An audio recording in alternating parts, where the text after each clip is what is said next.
I want to thank everybody for gathering with us here today. I especially want to thank Senators Cornyn and Cruz for taking the time to join us today and being part of the aerial overview that we were able to take to get a better assessment of the entire region, as well as to work with us here on the ground. I also want to thank two local area congressmen. One for this district is Congressman Babin, for an adjacent district, Congressman Randy Weber, as well as Lieutenant Governor Dan Patrick and State Senator Nichols and local representatives Phelan and Deshotel. Thank all of them for being here. Particularly want to thank your county judge. Judge, thank you for hosting us and for being with us, and it's been a pleasure, if you want to put it that way, working with you through this. Yeah, well, thank you for being here. Of course. And Mayor, who I think is here. There you go. Mayor, thank you for being here. And I want to express a special thank you to the Admiral for providing the Coast Guard that provided a very helpful tour of the entire region. As we flew around the region at about 1,000 feet, we could see the way that the storm impacted different areas differently. And I'll be candid with you, of all the areas that we saw, the worst that we saw was orange. It seemed like the most significant damage I was able to observe, both from the sky as well as on the ground in this region, is in orange. You saw more rooftops ripped off. You saw more shingles missing. You saw more trees down. You saw big pieces of steel framing wrapped around some trees. You saw some roads that were still inundated underwater, impassable at this particular time. And that's just what I was able to see, either from the sky or from driving down a street. Obviously, as people get closer and look at buildings or homes, there will be additional damages that people have to deal with.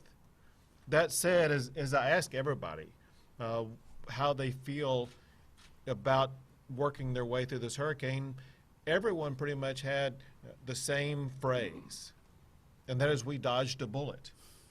It could have been far worse. We were anticipating, and it was prognosticated, that there would be a storm surge that could very easily exceed 10 feet. I was told earlier that the storm surge was about 3 feet, and that 7-foot differential means all the difference. We would not be gathering here right now had we seen a 10-foot or higher foot storm surge in this region like what was anticipated earlier. And so when you consider the magnitude of the damage that could have occurred here, we did dodge a bullet. Now, that of course doesn't help those whose homes have been hit, those whose businesses have been hit. And for those people, we want them to know that we are already working on the process of helping them rebuild. We have a very important person here, the man on the end, most important person in the room. His name is Tony Robinson. Tony Robinson is with FEMA, and he worked very collaboratively with me and my administration from the time of Hurricane Harvey all the way till today. And Tony, we thank you and your leadership. And I was telling both Pete Gaynor. Pete Gaynor is the head of, or the administrator of FEMA. And I told the president, never before in my experience as governor have I ever seen an administration that responded as swiftly and as effectively as what President Trump and Administrator Gaynor have done this time, and we really appreciate their tremendous effort. Some details I want to get into. One is, as you may know, want to clarify, I have declared a disaster in 62 counties, and the president has similarly declared a disaster in each of those counties. Hurricane Laura made landfall near Cameron, Louisiana, about 30 miles east of the Texas-Louisiana border at 1 a.m. as a Category 4 storm hurricane. Winds exceeded 80 miles per hour, and the storm surge was an estimated 2.5 to 3.5 feet at the Sabine Pass area. Texas Point National Wildlife Refuge had about 74 mile per hour sustained winds with gusts up to almost 90 miles per hour. Port Arthur, you could see, was less. It was 38 miles per hour sustained winds with gusts up to 51 miles per hour. Orange County Airport, winds sustained at 29 miles per hour with gusts up to 54 miles. And Beaumont Regional Airport, 59 mile per hour sustained with gusts up to 66 miles per hour. Tree damage has been reported in Jefferson County, as well as the other surrounding counties around this region. I hear from some reports that we would expect to see even greater tree damage as you go further up north into East Texas. Other damage reports will be coming in during the course of the day. We do have teams in this region already, whether it be search and rescue teams, law enforcement teams, the National Guard, assessment teams that are covering every city, every county, every region to make damage assessments, but also to go about the process to determine the safety of everybody who lives in this area. And so I do want to get one confirmation, Chief Kidd.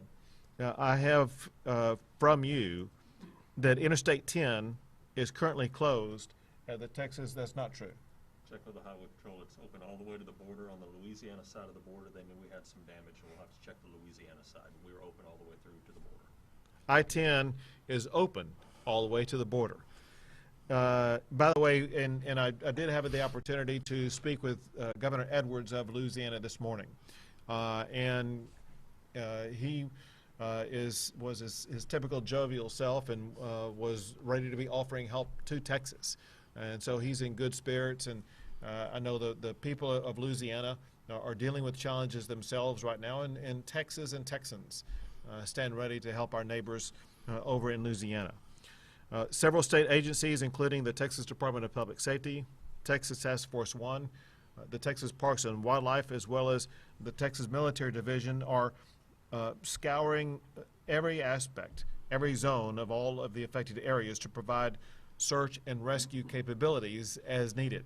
We will continue that process until we know for a fact that there is no person who is unaccounted for. As of now, there remain more than 160,000 power outages throughout the entire Texas region affected by Hurricane Laura. We have almost 8,500 people who were provided shelter throughout the state, with more than 3,000 hotel rooms sheltering evacuees. Sheltering operations are occurring in Bexar County, Ellis County, Tarrant County, Travis County, and Harris County. And those efforts will continue as long as needed. One very important point here, and that is one thing that saved lives was evacuation orders that were made by local officials. And it was so important for local residents to heed those local warnings. And by people getting out of harm's way at an early time, that's one of the reasons why the loss of life was minimized, as well as the damages were minimized. I do want to emphasize, however, just as people listen to local officials in knowing when to evacuate, it's equally important to listen to local officials about when it is a good time to return. If you have no power, if there are other challenges on the ground, there will be different parts of a particular county that will have different levels of operability. And so it's very important to continue to listen to local officials about when is the best time to come back, as well as what other challenges may be existing in any particular county. One thing that we are continuing to look at is we stand ready to watch and respond to potential flash flooding as well as potential tornadoes as the storms continue to go through the exiting process of exiting the state of Texas. I have one report, unconfirmed, about a death in Sabine County. Know that that is completely unconfirmed, but my point is this: that is the only report that I've received at all about any potential loss of life. If we make it through a Category 4 hurricane that ripped through the coastline all the way up to the Texarkana area, and we have been able to have minimal or perhaps no loss of life, that is a miracle. It shows that prayers were answered, that so many people cared so much about their neighbor, and that preparation paid off. And so I applaud the local officials for being so effective as they prepared their regions for the oncoming hurricane.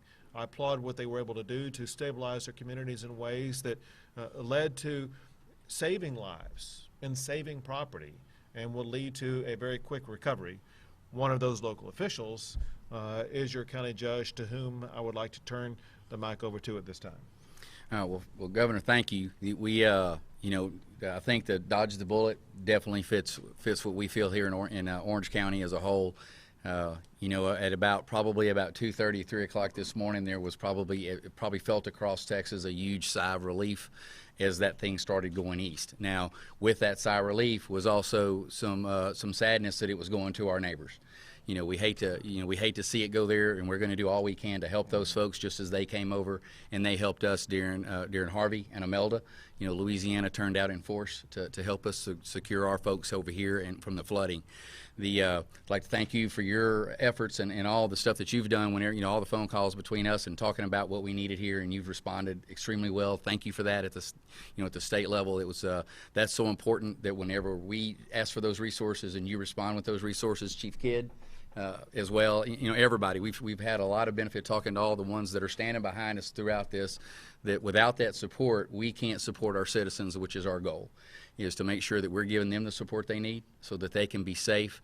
They did heed the warnings to evacuate, and I got to think a whole lot of that is due to the fact that our local city officials, as well as city mayors and managers, that we all work together. Our local counties, that we have a good 6-county region that we work all together in, and so when we put out evacuation orders and different orders, that we do it as a team, and that consistent message goes across our communities. And I think that's just a huge benefit, and I think that helps the citizens understand what we're trying to do, and they trust it when they hear it coming from everybody. So that was our goal as we moved through the storm, and then once we knew that we weren't going to get the storm surge, well then of course we started focusing on what the wind damage was going to do. And we didn't get the 140-mile-an-hour winds, thank goodness, but we still got enough winds that we have some damage.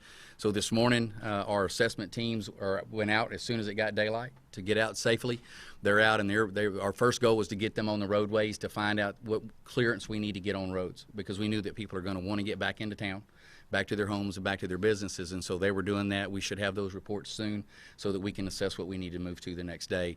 And that has a twofold approach. Number one is it lets our citizens come back safely, because it's one thing to not get hurt in a hurricane, but we don't want you to get hurt coming back either, because even though there's trees and stuff, there's some of those that haven't completely fell yet, so you got to be cautious. We got to be careful moving around. But we also know that we have a lot of assets here that we may not need, but our neighbors will. And we want to be able to get them as soon as we know that we're clear here. We want to be able to have that ability for you to send those assets over there and help our neighbors, because like I said, they've always helped us. Again, thank you for everything that you've done. Thank you to the city mayors and the managers throughout Orange County, because we work together, and without them we come up with good solutions as a team, and that's what we try to do. But thank you. Of course. The mayor next. Come on up. Got you right here. Thank you. I'd like to thank everyone for coming out. This has been a tremendous show of support from all of the representatives, from all of the senators, and from all the different organizations here across the state of Texas. This is truly a remarkable situation, that there has been not one loss of life for the city of Orange and for surrounding counties. And so I want to thank my emergency management coordinator, Ms. Leanne Brown, my fire chief, our police chief, my city manager, Mike Kunst, all of city staff for working diligently to evacuate our citizens. it's not always about policies and procedures or ordinances. It's about loving people and loving them where they are for who they are. And that's what we stand for here in the city of Orange, Texas. So I want to thank you, Governor, for your support. It's definitely a pleasure to meet you, as well as all these other fine gentlemen up here. And I look forward to continue to working with you in the near future. And God bless you all for your support. Thank you, Mayor. Now I'd like to invite Senator Cornyn up.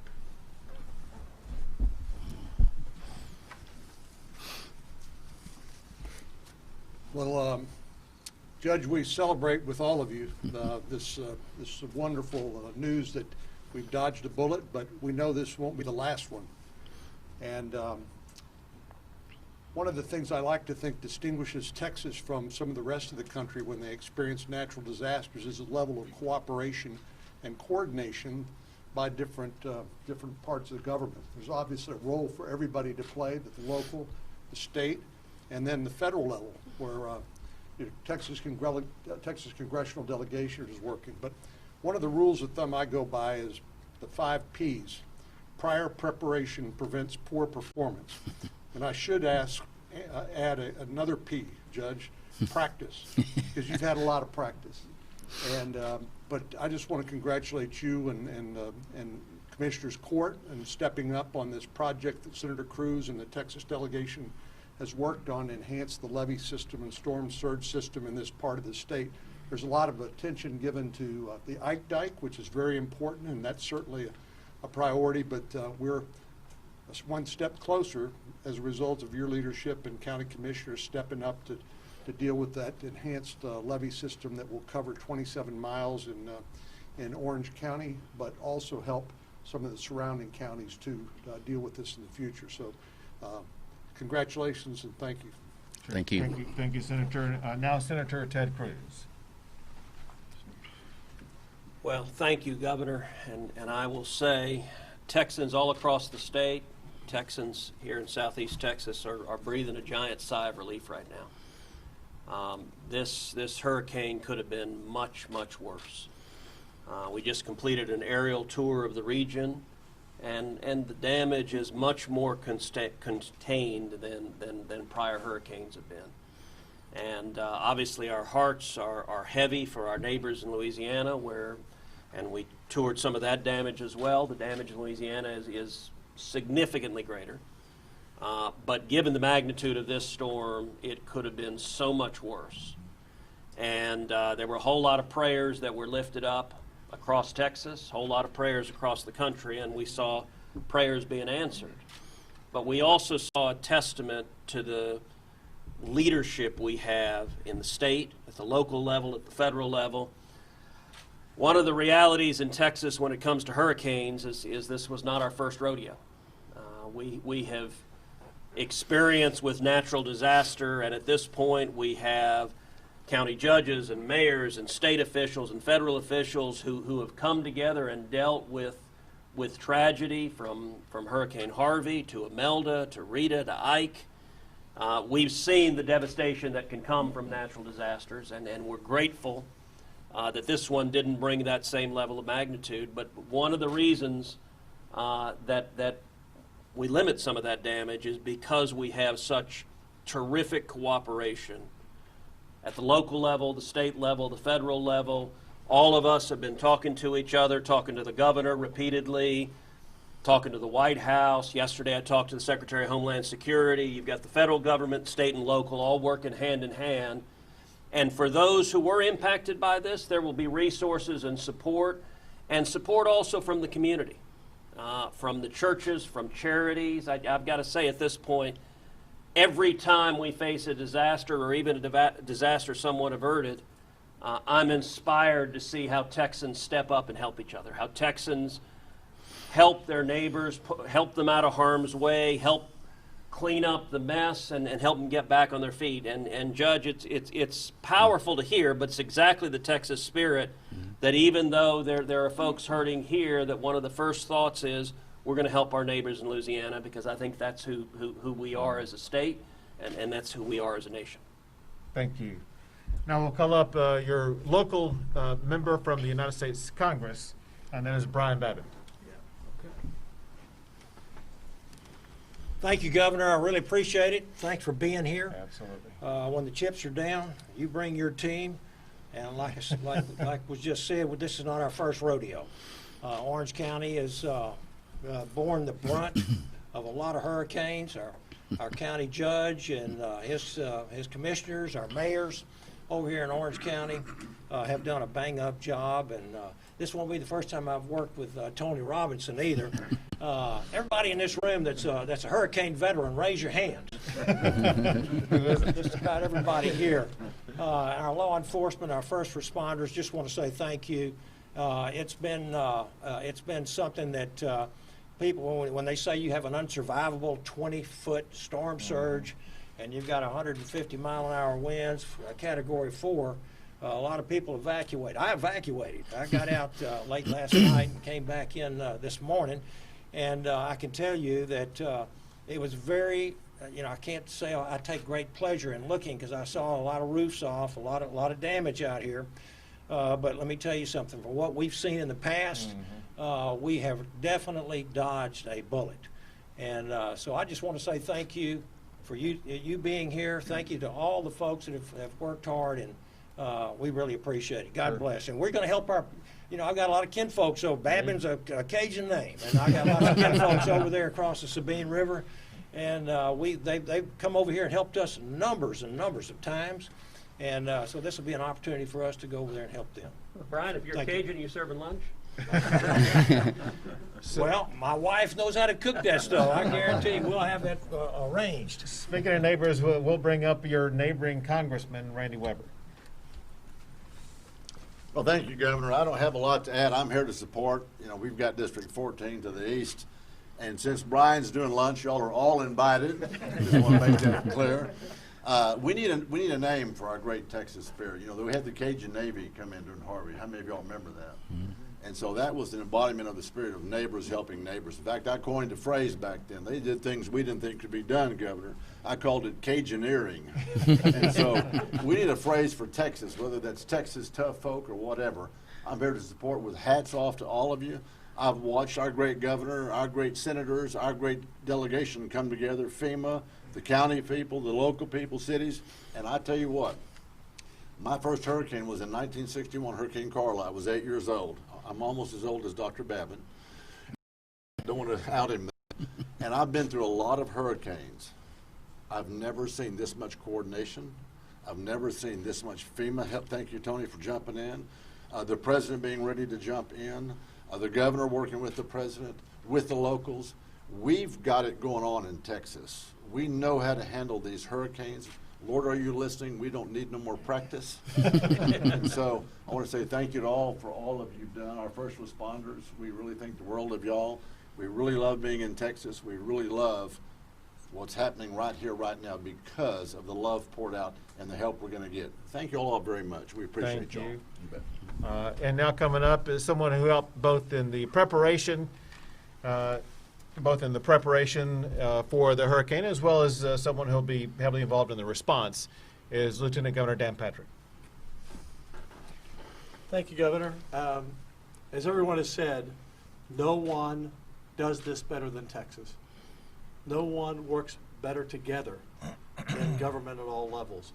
And you always prepare for the worst, and you hope for the best. This time, with some exceptions for sure, the best turned out. I think it underscores the importance of the Ike Dike, coastal spine, whatever name you want to give it. And actually, I want to yield my time to your great Senator Robert Nichols, who does a fabulous job. This is his area. He drove down the... Say something? I wouldn't expect him to, but I'll be happy to. I watched this last night, like I'm sure most of y'all on the news, and at midnight, I was listening to Mayor came on the TV, and he said, "The Lord is watching over Orange," and he did. Mm-hmm. And we had amazing cooperation, as everyone has said, through all the agencies, and the city, and the county, and the staff. And I'm very proud to represent you. And thank you, Governor, for being here. Thank you. Of course. And we'll call up your local state representative, Dave Phelan.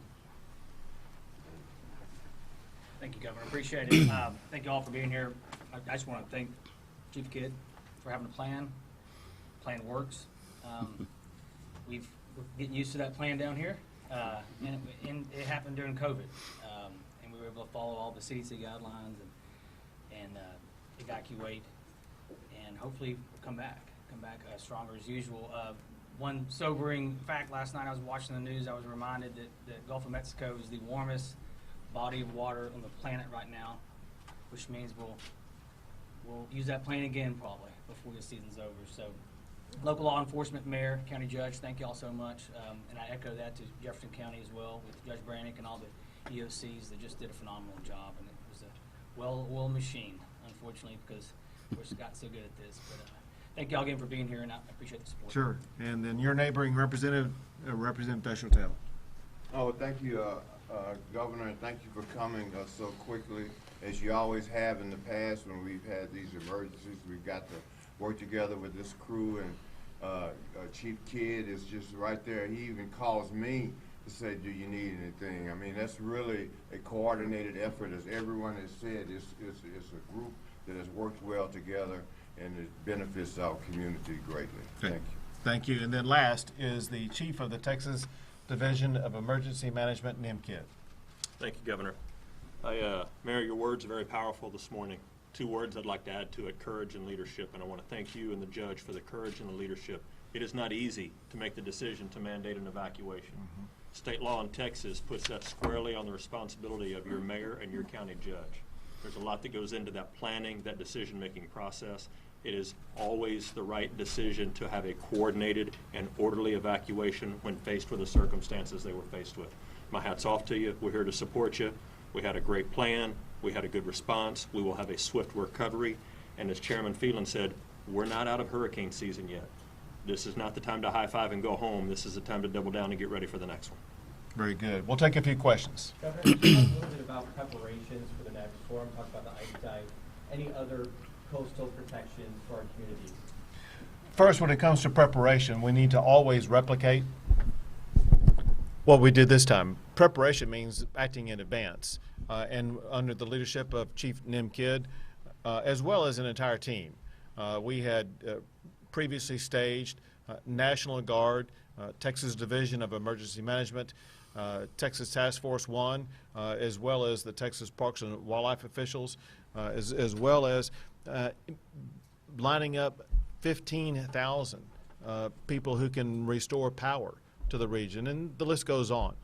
The key was getting people like that located in advance and prepared, but also it was working in collaboration with local officials and having the local officials make the key decisions and then supporting those decisions and assisting them. And always, it doesn't matter what type of storm, when it's going to happen, whether it's today or next year or next decade, that type of combined planning in advance is what always leads to better results. As it concerns things like, if you want to call it the coastal spine, the ice dike, whatever, we've had meaningful conversations about that just today. And someone who knows a lot about it is Senator John Cornyn. Senator, would you want to say more about it at this time? If so, feel free. If not, Just briefly, I know the Ike Dike is perhaps the best known storm surge protection, and it certainly is very important. But it's unfortunately is a very complex process for a very sophisticated storm surge barrier. But the Army Corps of Engineers is not scheduled to release their proposed plan until March of 2021. And then it's really up to local officials and state officials to say what they want in terms of that plan and how to implement it. And then it's up to the Texas delegation to support that plan.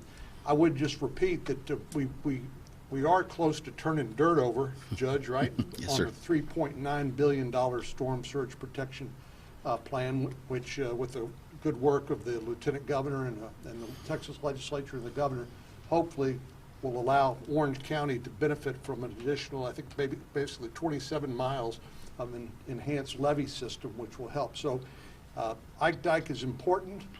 Report from the Army Corps of Engineers in March 21. But in the meantime, we're ready to start turning over dirt on that enhanced levee and storm surge system right here in Orange County. Great. Next question. Governor, what's the next 24 to 48 hours look like for this community? For all of the communities impacted, first and foremost is to continue to assess whether or not any lives are at risk.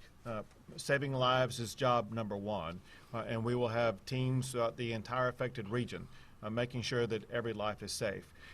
Then clearing pathways such as roads. I've heard some information, not yet confirmed, that some roads are blocked off either by water or by trees. And so we need to clear roadways so people and emergency vehicles can get through, and power line repair trucks can get through, things like that. And then restoring power. So it's returning communities to a sense of normalcy. And then beginning today, really, but accelerating in the coming days, is what you typically see after a hurricane.